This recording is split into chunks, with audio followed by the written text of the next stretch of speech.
रायगड जिल्ह्यासह संपूर्ण महाराष्ट्र राज्यात जिल्हा परिषद आणि पंचायत समितीच्या निवडणुका नुकत्याच पार पडल्या। पोलादपूर तालुक्यातील सडवली शाळेत देखील शाळेच्या मुख्यमंत्री पदासाठी थेट ईव्हीएम मशीनद्वारे मतदान प्रक्रिया पार पडली।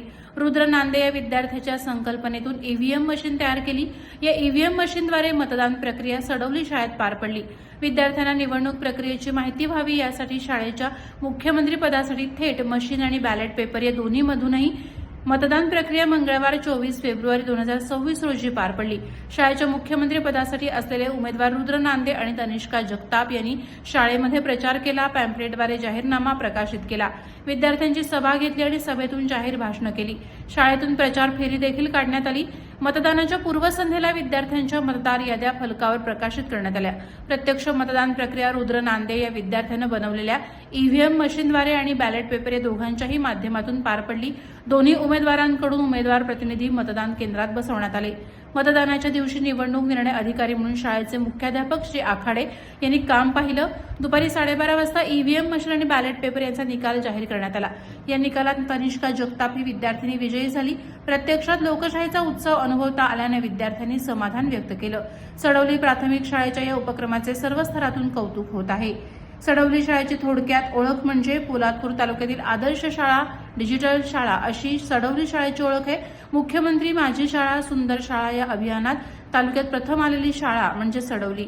शाळेचे मुख्याध्यापक आखाडे सर, शिक्षक सुनील पवार हे नेहमीच नवनवीन उपक्रम शाळेत राबवत असतात। शाळेतील विद्यार्थी कोडिंग, डिकोडिंग वेबसाईट तयार करतात। 2 वर्षांपूर्वी केवळ 2 पटसंख्या असणाऱ्या शाळेत सद्यस्थितीला 28 विद्यार्थी शिक्षण घेत आहेत। मुख्य संपादक संदीप जाबडेसह कोकण न्यूज मराठी, पोलादपूर, रायगड। नमस्कार, माझे नाव रुद्र वैभव नांदे आणि माझ्या शाळेचे नाव RZP स्कूल सडवली। आमच्या स्कूलमध्ये ना मतदानचं एक हे झालेलं, मतदानचं काय म्हणतात त्याला ते त्यांनी खूप साऱ्या चिठ्ठ्या आणि त्यांचे मशीनचे फोटो काढून ठेवलेले होते आणि आम्ही ते CCTVमध्ये बघितले। तर ना मला सुचलं की काहीतरी आपण असं क्रिएटिव्ह प्रोजेक्ट बनावा की मुलांना कळेल की मतदान कसं होतं, त्याची मशीन कशी असते, कंट्रोल युनिट काय असतं, बॅलेट युनिट काय असतं।